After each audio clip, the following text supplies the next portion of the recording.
SC వర్గీకరణ న్యాయమని supreme court తీర్పు ఇవ్వడం పట్ల ఎంఆర్పీఎస్ నాయకులు ఆనందం వ్యక్తం చేశారు.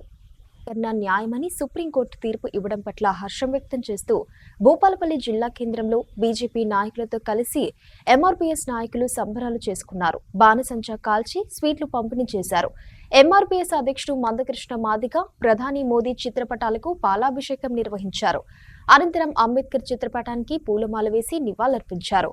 మందకృష్ణ మాదిగ పోరాటం వృధా కాలేదన్నారు. ఈ కార్యక్రమంలో ఎంఆర్పీఎస్ నాయకులు, బీజేపీ నాయకులు పాల్గొన్నారు. గౌరవ శ్రీ మందకృష్ణ మాదిగ గారి ఆధ్వర్యంలో ఎంఆర్పీఎస్ మాదిగ రిజర్వేషన్ పోరాట సమితి ఆవిర్భవించి నేటికి 30 సంవత్సరాలు పూర్తి చేసుకున్న సందర్భంలో ఎంఆర్పీఎస్ మాదిగ రిజర్వేషన్ పోరాట సమితి ఎస్సీ వర్గీకరణ కావాలని చెప్పి 1994 జూలై 7 ప్రకాశం జిల్లా ఈదుమూడి గ్రామంలో 20 మంది యువకులతోని వర్గీకరణ సాధించే దిశగా ఆ రోజు ఒక కమిటీగా ఏర్పడి, ఒక సంఘం ఏర్పడి ఆ దిశగా రకరకాలుగా ఎన్నో ఉద్యమాలు చేసినటువంటి చరిత్ర గౌరవ శ్రీ మందకృష్ణ మాదిగ గారి ఆధ్వర్యంలో ఉన్నది. కాబట్టి ఎన్నో రకాల పోరాటాలు చేసి ఎన్నో రకాలుగా ఇబ్బందులు పడి కులాన్ని అంటరాని కులంగా చూసినటువంటి ఈ సమాజంలో ఒక మాదిగానే చెప్పుకున్నటువంటి ధైర్యం కల్పించినటువంటి వ్యక్తి గౌరవ శ్రీ మందకృష్ణ మాదిగ గారు. వర్గీకరణ సాధించుకునే కాడ వర్గీకరణ కోసం ఎన్నో పోరాటాలు చేసుకున్నటువంటి సందర్భంలో కొన్ని సామాజిక కోణంలో కూడా సామాజిక అవసరాల రీత్యా ప్రజలకు అవసరాలు ఏదైతే ఆ సందర్భంలో అవసరం ఉంటుందో ఆ అవసరాన్ని గుర్తించి ఆ రోజు నుంచి ఈ రోజు వరకు కూడా కృష్ణమాదిగ సామాజిక ఉద్యమాలు చేసినటువంటి చరిత్ర ఉన్నది. మాకు చిరకాల కోరికైన 30 సంవత్సరాల చిరకాల కోరికైనటువంటి ఎంఆర్పీఎస్ ఆధ్వర్యంలో మాదిగ రిజర్వేషన్ ఎస్సీ కులాల వర్గీకరణ సాధించుకునే దిశగా ఎన్నో ఉద్యమాలు చేసిన చరిత్ర ఎంఆర్పీఎస్కు ఉన్నది.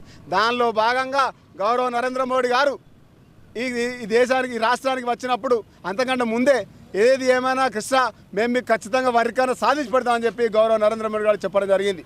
ఆ గౌరవ నరేంద్ర మోడీ గారి ఆధ్వర్యంలో దాదాపుగా ఈ ఎలక్షన్లో ఖచ్చితంగా మనకు వర్గీకరణ సాధించి పెడతా అని చెప్పి అన్న బీజేపీ పార్టీకి మనం మద్దతు తెలపాలని చెప్పి గౌరవ శ్రీ మందకృష్ణ మాదిగ పిలిపిస్తే తెలంగాణ రాష్ట్రం, ఆంధ్రప్రదేశ్లో టోటల్ అంటే దాదాపుగా మాదిగ సమాజం మొత్తం కూడా వన్ సైడ్ ఉండి ఇక్కడ దాదాపుగా పోయిన సీట్ల కంటే ఎక్కువ సీట్లు సాధించుకోవడం జరిగింది. 30 సంవత్సరాలు మందకృష్ణ మాదిగ అన్న చేసిన పోరాట ఫలితం ఈరోజు ఫలించబోతుంది, ఫలించింది. దీనికి సుప్రీంకోర్టు మరి సానుకూలంగా మనకు తీర్పు రావడం ఇది మాదిగల అభివృద్ధికి ఇది నాంది పలుకుతుంది.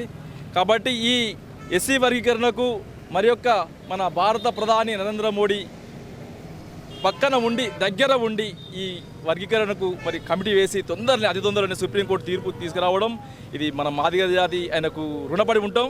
ఇలా ఈ 30 సంవత్సరాలు కృషి చేసి మరి మందకృష్ణ మాదిగ మనకి ఏవైతే ఈ విధంగా పోరాటం చేసి ఎస్సీ వర్గీకరణ సాధించడం ఆయనకు కృతజ్ఞతలు మన మాదిగ జాతి తరపున కృతజ్ఞతలు చెప్తాం. అదేవిధంగా మనం నరేంద్ర మోడీకి, అమిత్ షాకు, కిషన్ రెడ్డి గారికి మరి కృతజ్ఞతలు చెప్తూ మునుముందు కూడా మన ఎస్సీలలో ఖచ్చితంగా మందకృష్ణ మాదిగ ఫోటో పెట్టుకోవాల్సిన అవసరం ఉంది. అదేవిధంగా భారత ప్రధాని నరేంద్ర మోడీ కూడా ఫోటో పెట్టుకొని మనము రోజు లేవగానే వాళ్ళకు కృతజ్ఞతలు ఇవ్వాల్సిన అవసరం కూడా ఉందని తెలియజేస్తాను.